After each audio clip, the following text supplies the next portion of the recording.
Hi everyone. In today's video I'm going to tell you how to travel with your Filipina. For a lot of us, we come out to the Philippines, we meet a great girl, and now we want to perhaps travel around Southeast Asia, or one of the many countries that Filipinas can travel without having a visa, and I believe there are 60 some countries. So stay tuned.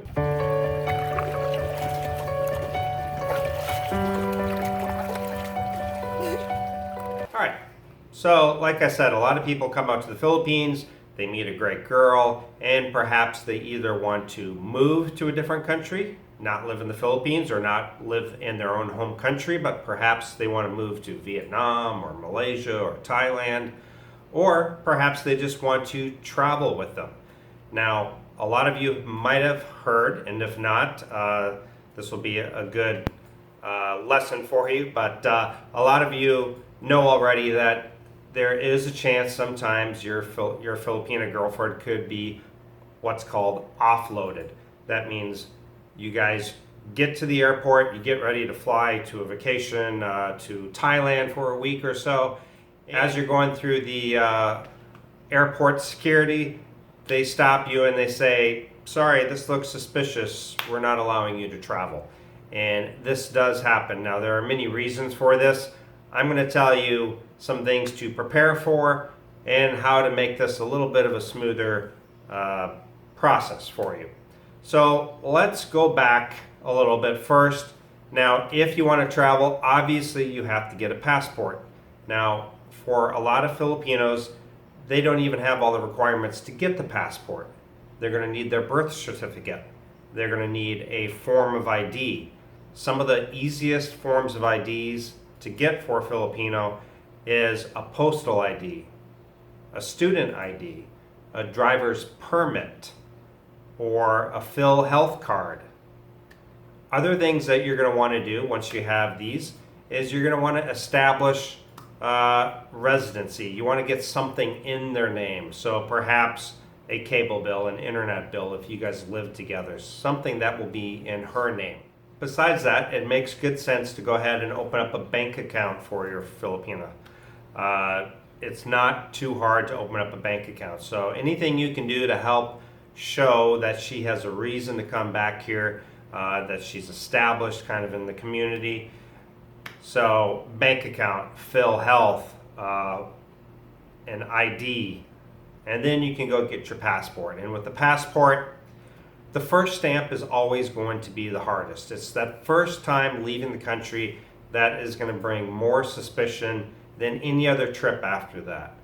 Typically, it's just that first trip, possibly the second trip, that brings a little suspicion. So what you can do if you're traveling together is you want to make sure that you've known each other for a while and you've got proof of that. You have documented conversations. You've saved all of that on your Facebook Messenger, maybe printed it all out. You want pictures together, and typically if you're coming out here and you've just met for a couple weeks, don't expect to be able to just fly out of the country with her. Now, if she has a passport already and she's made a few trips by herself, then it's probably not going to be any problem. But if she's never flown anywhere or gone anywhere, it could be problematic. Okay, so again, establish some kind of proof of residency here, showing that she has something to come back to. If you guys have been dating or you guys have been boyfriend and girlfriend for a while, for example, me and my girl have been together for 6 months, so we can show all our conversations together through Messenger. We can go back and show all the photos. Photos with her family are really good, showing that you've met the family and you're serious. One of the easiest first trips from talking to Minnie would be Malaysia, perhaps Singapore, Taiwan, and you only want to go for about 5 days. Now, if she's traveling with you and you guys go through the airport security together, they may, for the first time, I've known several people who've been stopped and they've been made to sign something, some kind of an agreement stating that they will return back to the Philippines with her, or that guaranteeing that she will return to the Philippines. So don't expect to just move out of the Philippines immediately. If that's your plan and you say, you know what, I would like us to go live in Malaysia or Vietnam or Thailand, don't expect to just pack all your bags and fly out there immediately. Expect to take a 5-day trip perhaps to Malaysia, come back, take a second trip, maybe fly out to Vietnam for 6-7 days, come back. And typically around the third trip, you're probably going to be more than fine. Now, of course, if you guys are married, it is going to be much, much easier. If you're married, then you still might have some questions at airport security, but for the most part, you should be okay. It's when you're not married that more questions pop up. So, again, lots of photos.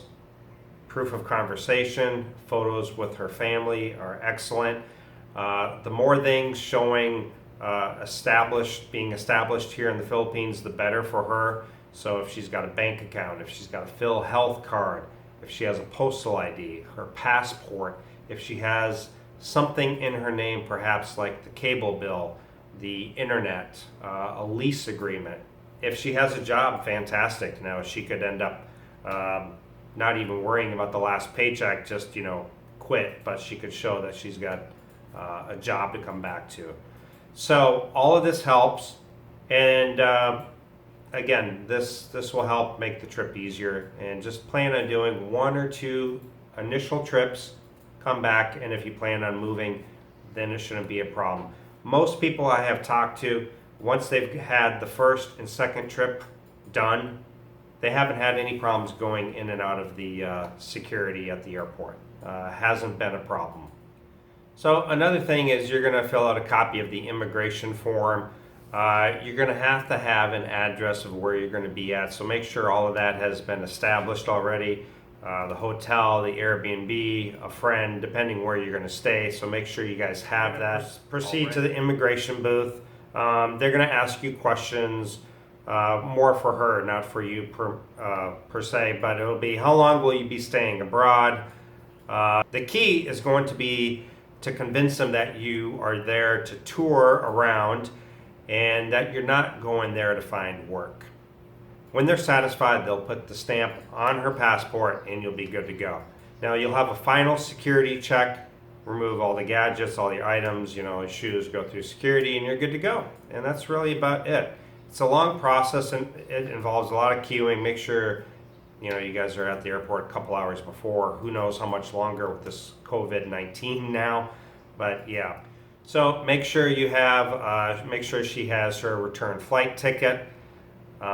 You want to have, if you have a company ID, if you're employed here, if your girlfriend's employed, that's going to help. Address and contact number abroad, like I said. Hotel reservation, you got to have some money, maybe some money in the bank account, some money on you. Photocopy of the passport and of your passport is always a good idea. Maybe like a travel itinerary showing where you're going to go and when you're coming back. And as silly as this may sound, always bring a pen with you. It's in the Philippines, they never have a pen wherever you go. I don't know what it is, but they never have one. So some of the questions that immigration will sometimes ask, they'll ask, where are you going? When will you return to the Philippines? Who are you traveling with? Which is why it's important to make sure you have proof of who you're traveling with, and he should be nearby so they can ask him questions possibly.